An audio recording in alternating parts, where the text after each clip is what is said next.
मैं दिया हूं मेरी दुश्मनी तो सिर्फ अंधेरे से है। मैं दिया हूं मेरी दुश्मनी तो सिर्फ अंधेरे से है। हवा तो बेवजह मेरे खिलाफ है।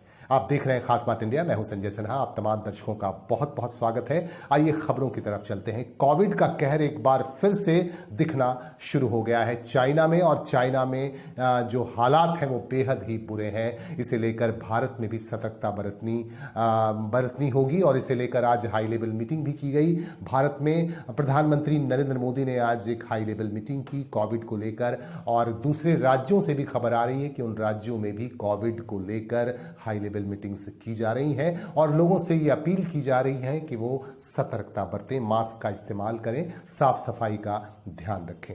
दूसरी तरफ आपको बता दें कि स्वास्थ्य मंत्रालय की तरफ से राहुल गांधी को, जो कांग्रेस के नेता है राहुल गांधी को एक चिट्ठी लिखी गई है। चूंकि राहुल गांधी इन दिनों भारत जोड़ो यात्रा चला रहे हैं, और वो कहते हैं कि कश्मीर तक जाकर ही दम लेंगे, लेकिन स्वास्थ्य मंत्रालय की तरफ से और स्वास्थ्य मंत्री जो मनसुख मांडविया है, उन्होंने एक पत्र लिखा है राहुल गांधी को। उन्होंने अपील की है कि आप इस यात्रा को वहीं पोस्टपोन कर दीजिए, क्योंकि कोविड का कहर हो सकता है फिर से बरपे भारत पर। लेकिन इसका जवाब क्या देते हैं राहुल गांधी, हम आपको दिखाते हैं। हालांकि कांग्रेस नेताओं की तरफ से इसे एक पॉलिटिकल कारण बताया जा रहा है। इसका कहा जा रहा है कि पॉलिटिकली इस तरह का दबाव बनाया जा रहा है ताकि भारत जोड़ो यात्रा को बीच में ही पोस्टपोन कर दिया जाए। ये दिखाते हैं आपको कि राहुल गांधी का इस पर क्या कहना है।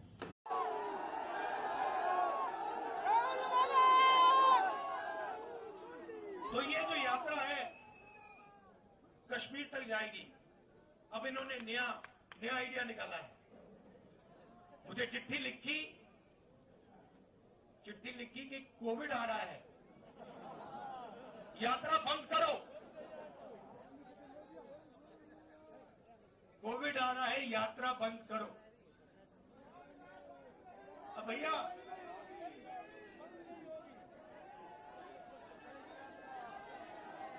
मतलब अब देखिए, अब यात्रा को रोकने के लिए बहाने बन रहे हैं।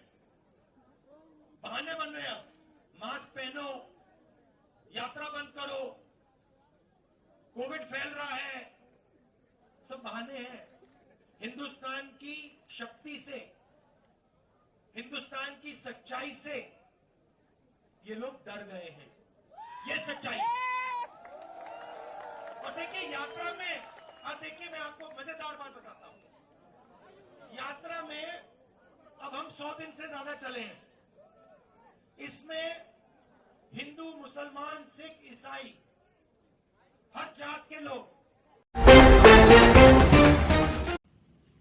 आसनसोल के रविंद्र भवन में आज सिनर्जी कार्यक्रम हुआ। सिनर्जी के तहत औद्योगिक मुद्दों पर खास तौर से चर्चा की गई। काफी दिनों से ये डिमांड की जा रही थी कि आसनसोल में एक सिनर्जी हो, ताकि औद्योगिक विषय पर खास तौर से चर्चा की जाए। और इस मौके पर खास तौर से मौजूद थे प्रदेश के कानून और श्रम मंत्री मलय घटक, उनके साथ थी मंत्री डॉक्टर शशि पांजा, स्वपन देवनाथ और चंद्रनाथ सिंह। इन मंत्रियों की, इन लोगों की मौजूदगी में यह उद्घाटन हुआ, और इस मौके पर प्रशासन के अधिकारीगण भी, आला अधिकारीगण मौजूद थे, और विभिन्न सरकारी और गैर सरकारी प्रतिष्ठानों के लोग भी, प्रतिनिधि इस मौके पर मौजूद थे, और विभिन्न व्यावसायिक संगठनों के लोगों की मौजूदगी भी इस मौके पर देखी गई। और कई पक्षों पर खास तौर से चर्चा की गई, बातचीत की गई, ताकि औद्योगिक तौर पर इस अंचल को, इस क्षेत्र को उन्नत बनाया जा सके। कुछ तस्वीरें हम आपको दिखा रहे हैं।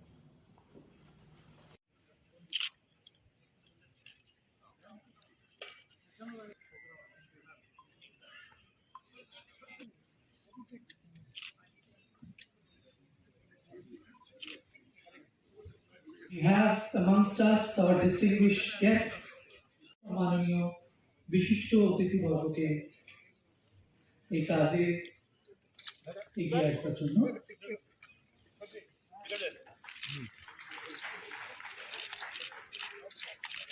এরপর আসানসোল এলাওয়েজ প্রাইভেট লিমিটেড এরপরে তার হাতে তুলে দেবেন মাননীয় শ্রী স্বপন দেবনাথ মহোদয়।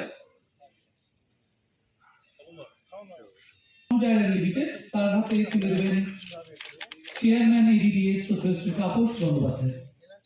মোল্লা এরপর তিনি মোল্লার হাতে তুলে দিচ্ছেন মাননীয় মন্ত্রী মলাঘাট মহোদয় এবার মাননীয় শ্রী দেবাশিস কাজগুলো করতে যাচ্ছি বা কিছু করেছি তার সেগুলো আমরা বলছি।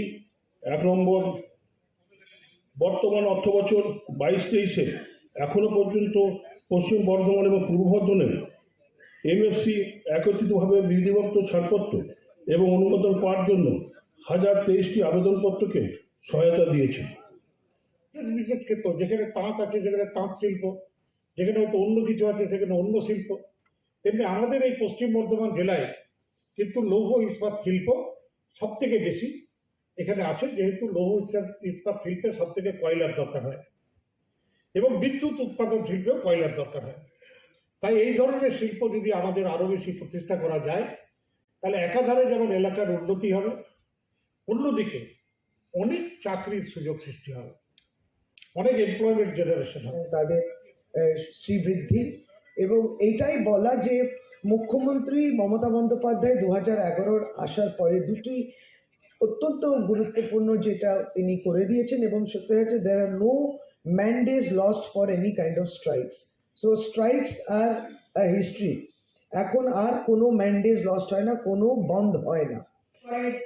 যে তাঁতের বোনা হয় সেই তাঁতকে সুনিশ্চিত করতে হবে যে এরাই করবে আর সরকারি সংস্থা তাদের কাছে নেবে, তাহলে তাঁত বোনা ফিরে আসবে। তার ডিপার্টমেন্টের পক্ষ থেকে আপনাদের সবাইকে স্বাগত জানাই।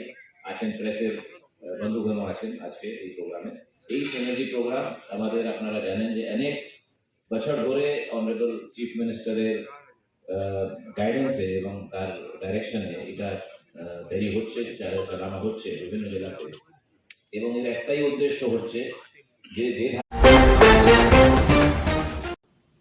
आसनसोल में आग ने फिर बरपाया कहर। आसनसोल के मुख्य बाजार इलाके में बॉम्बे होटल वाली गली में कल रात अचानक आग लग गई। कहा जा रहा है कि शॉर्ट सर्किट की वजह से आग लगी और इस आग में एक कपड़े की दुकान जलकर स्वाहा हो गया। हालांकि बहुत ज़्यादा नुकसान हुआ है, पूरा सामान जलकर राख हो गया और हम आपको तस्वीरें दिखा रहे हैं कि अचानक आग लगी। और हालांकि ये बड़ा हादसा हो सकता था। इससे पहले भी आपको बता दूं कि मुंशी बाजार इलाके में एक बड़ा हादसा हो चुका है और इस हादसे में यहां की सारी दुकानें जलकर राख हो गई थीं। और इसके बाद कल रात भी एक हादसा हुआ और इस हादसे में एक कपड़े की दुकान जलकर राख हो गई। हालांकि इसके बाद तुरंत यहां के जो स्थानीय पार्षद हैं, आसनसोल म्युनिसिपल कॉर्पोरेशन के चेयरमैन अमरनाथ चटर्जी पहुंच गए और दूसरे लोग भी पहुंच गए। और आज मंत्री मलय घटक भी, जो आसनसोल नॉर्थ के विधायक भी हैं, उन्होंने भी यहां पहुंचकर जायजा लिया और यहां दुकानदारों से उन्होंने बातचीत की। आइए दिखाते हैं कुछ तस्वीरें आपको।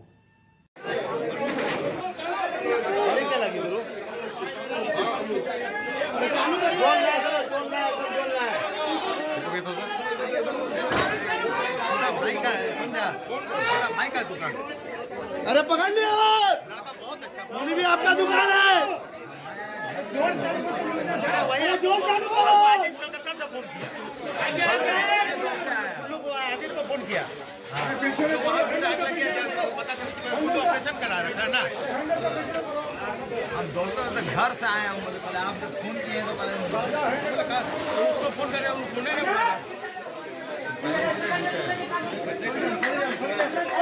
मेरा दुकान हो गया।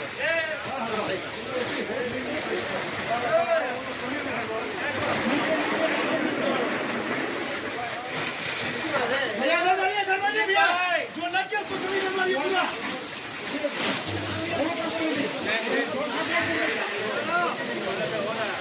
लाइट बंद करने बोलिए ना, लाइट बंद करने बोलिए।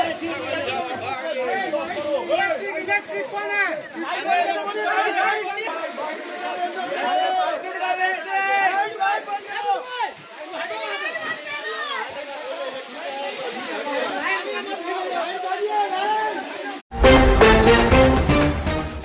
2022 की अंतिम बोर्ड मीटिंग आज संपन्न हुई आसनसोल नगर निगम की। और इस बोर्ड मीटिंग में कई पक्षों पर, कई पहलुओं पर खास तौर से चर्चा की गई और पिछले दिनों जो काम किए गए, उन्नयन के काम किए गए, विकास के काम किए गए, उन पर भी चर्चा हुई। और आने वाले साल में किस तरह के काम किए जाएंगे, विकास के किस तरह के काम करने से लोगों को फायदा पहुंचेगा, इस पर भी खास तौर से चर्चा की गई। विरोधी पक्ष के पार्षद भी मौजूद थे, उन्होंने भी अपनी बातें रखी। আমার মনে হয় তাদের এনকারেজ করার জন্য আসানসোল পৌর নিগমের পক্ষ থেকে তাদের ধন্যবাদ এবং শুভেচ্ছা এবং অভিনন্দন জানানো উচিত। আমি এই প্রস্তাব রাখি, আমি আশা করি যে আপনাদের সকলের এই প্রস্তাবে মত থাকবে। পরবর্তীকালে আমরা মেয়র সাহেবকে বলবো যে উনি যেন একটা করে চিঠির মাধ্যমে ওনাদের যিনি এখানকার প্রধান আছেন তাকে যেন শুভেচ্ছা এবং ধন্যবাদটা এবং উৎসাহিত করার জন্য চিঠিটা দিয়ে পাঠান। আমার ওয়ার্ড বিশেষ করে 14 দুটো বড়োর মধ্যে পড়ে, একটা গিরমিট থেকে কানলা পর্যন্ত পুরোটাই পড়ে বড়ো 6, এবং তপসি বাবা শুধু তপসি বাবাটুকু বড়ো 3-এর মধ্যে পড়ে, এবং হাতগা গ্রাম আবার বড়ো 6-এর মধ্যে পড়ে, যার ফলে আমার কাজ করতে ওখানে ভীষণভাবে অসুবিধা হয়। যদি শুধুমাত্র গিরমিটটুকু বড়ো 6 রেখে বাকি অংশটা বড়ো 3-এ আনা যায় তাহলে অত্যন্ত ভালো হয়। স্যানিটারি বিষয়ে আরেকটা অভিযোগ আমার ওয়ার্ডেই আছে, বিভিন্ন স্কুল, আমার ওয়ার্ডে 9খানা স্কুল আছে, হাই স্কুল এবং প্রাইমারি নিয়ে, সব স্কুলগুলো অত্যন্ত নোংরা, অত্যন্ত।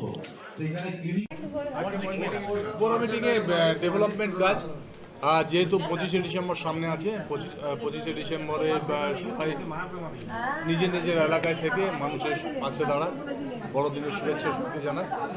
আর নতুন বর্ষ, ইংরেজি নতুন বর্ষ পড়ছে, এরপর তার কোনো বোর্ড মিটিং এখন নেই, আবার নতুন বর্ষ ঢোকার পর হবে। তো সকলে যাতে মানুষের পাশে দাঁড়ায়, মানুষকে অভিনন্দন জানায়, এটা হয়েছে ডেভেলপমেন্টের কাজ হয়েছে। আগামী বছরের জন্য বিশেষ কোনো পরিকল্পনা নেওয়া হলো কি? ওটা দিয়ে দেওয়া হলো, আমাদের সাবমিট করা হলো, যা যা কাজ করা হবে সাবমিট করা হবে।